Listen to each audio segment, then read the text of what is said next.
Bullet जो चीरती हुई लोहे के हिस्से को गाड़ी के, और वो मुझे लगी तब मुझे एहसास हुआ कि हम गिर गए। फिर तीसरी गोली चली, इसने मेरा आगे वाला शीशा पूरा डैमेज कर दिया। चौथी गोली पे मैं नीचे हो गया, जो गोली आपने देखा कि वो सीधी उसमें लगी। अगर मैं नीचे ना होता तो वो मेरी छाती के आर पार चली जाती। फिर वो गाड़ी 10 मीटर आगे जाके रुक जाती है। वो दो हवा में फायर करते हैं जैसा मैंने देखा, और फिर उन्होंने फिर हमारी गाड़ी फायर किया।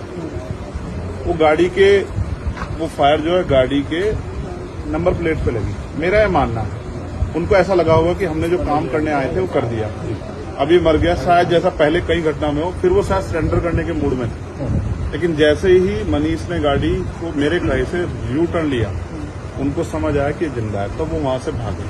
हमने पुलिस को बताया कि ये गाड़ी का नंबर है, फिर उन्होंने उसको इंक्वायरी किया। पुलिस के अच्छे अधिकारी यहाँ हैं, उम्मीद है वो अच्छा काम भी करेंगे। लेकिन ये स्पष्ट हुआ कि अपराधियों में कोई डर है नहीं। कितने लोग थे? 3 लोग। 3 लोग थे। 2 लोग असले से हमला कर रहे थे, एक व्यक्ति गाड़ी चला रहा। चंद्रशेखर जी, कोई थ्रेट कॉल आया हो आपको इससे पहले, कोई धमकी? पिछले कई सालों से आ रही है। मैं लगातार पुलिस को इंटीमेट भी करता रहता हूं। मैंने डीजीपी को भी लिखा, गृह मंत्री को भी लिखा, मुख्यमंत्री को भी लिखा, यहाँ के पहले एसएसपी डीएम थे उनको भी लिखा। लेकिन डीएम साहब जो पिछले थे अखिलेश सिंह जी, उन्होंने साफ मना कर दिया कि चीफ मिनिस्टर नहीं चाहते चंद्रशेखर को सुरक्षा दी जाए। मेरे आज भी याद है ये बात, क्योंकि मैंने एलआईयू के अधिकारी द्वारा पूछा कि भाई मैंने आपको बताया फिर क्यों नहीं हो रहा है।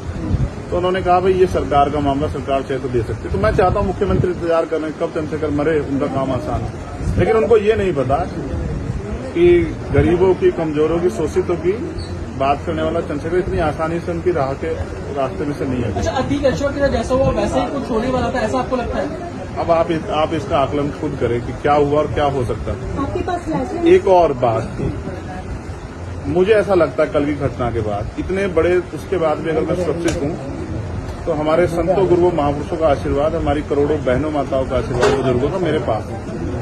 और मैं जो जिम्मेदारी मैं लेके मैदान में आया हूं, बाबा साहब अम्बेडकर, मानव काशीराम साहब, सदगुरु रविदास जी का जो बेगमपुरा राज का सपना है, मानवता के राज का सपना है, संविधान को लागू कराने का है, इन वर्गों को अधिकार देने का है। जब तक वो पूरा नहीं होगा मैं कहीं जाने वाला नहीं। गाड़ी को मीरपुर में छोड़कर अपराधी भाग जाते हैं, तो कुछ और बता रहे, कुछ तो कहानी कुछ और नया मोड़ देने की कोशिश हो सकता है वो चाहते थे जो गुजरों और दलित समाज में एकता बनी है वो एकता टूट जाए। ये होगा ही नहीं कभी, ठीक है, ये नहीं हो सकता। अमेठी पंचायत आप लोग कर रहे हैं अपनी मांगों को लेकर। हमारी लीडरशिप ने ये निर्णय लिया है कि जब 24 घंटे में गिरफ्तारी नहीं हुई तो हमें अपने लोगों को भी जवाब देना है। तो इसलिए शायद उन्होंने 3 तारीख का समय रखा है, मैं उसका हिस्सा बनूंगा। अमेठी के अंदर एक फेसबुक वायरल हुई है पोस्ट जिसमें आपको मारने की वो की गई है, क्या कहें? सही है, उसके अलावा ठीक, देखिए लोकतंत्र है, उनके अधिकार है, मारे या छोड़े। मैंने कहा ना, मैं पहला थोड़ा ही जो मारा जा रहा हूँ या जिसको मारने का प्रयास किया, मुझसे पहले बहुत मरे हैं, लेकिन उनको कोई जान नहीं रहा था। मुझे लोग जानते हैं तो मेरी बात आगे बढ़ती, लेकिन मैं अपने लोगों को मरने नहीं दूंगा। ये भी मैं उनको संदेश देना चाहता हूँ।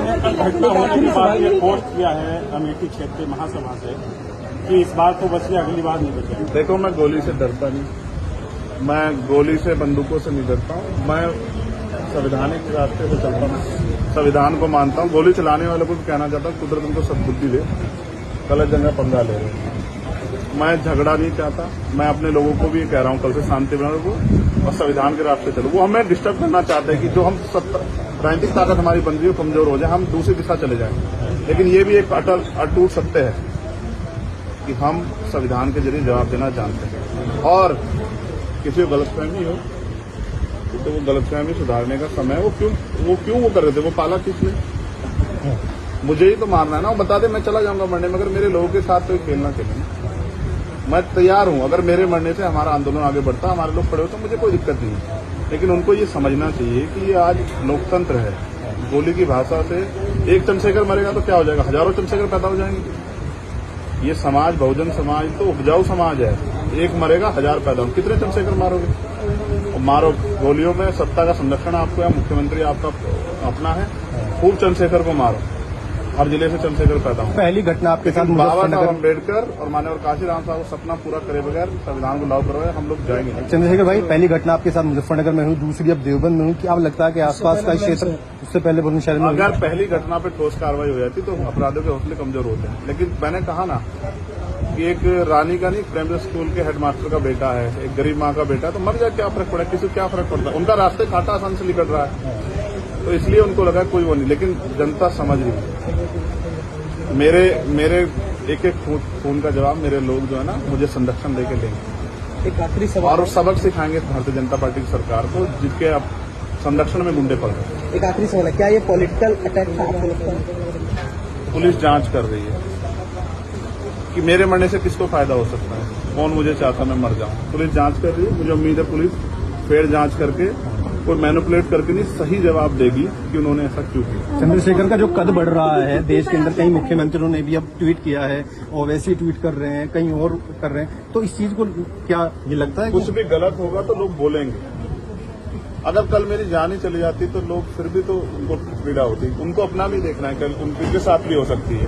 ये लाइन ही विचारधारा ही गलत है कि गोली से वो करो, और ये बीजेपी की भाषा है, गोली मारो सालों को, ये वही उसी को उपजाऊ हो रही है। देखिए बहन जी से मेरी कोई नाराजगी नहीं है, मैंने उनको हमेशा बड़ा माना, वो मुझे छोटा नहीं मानती अपने परिवार का।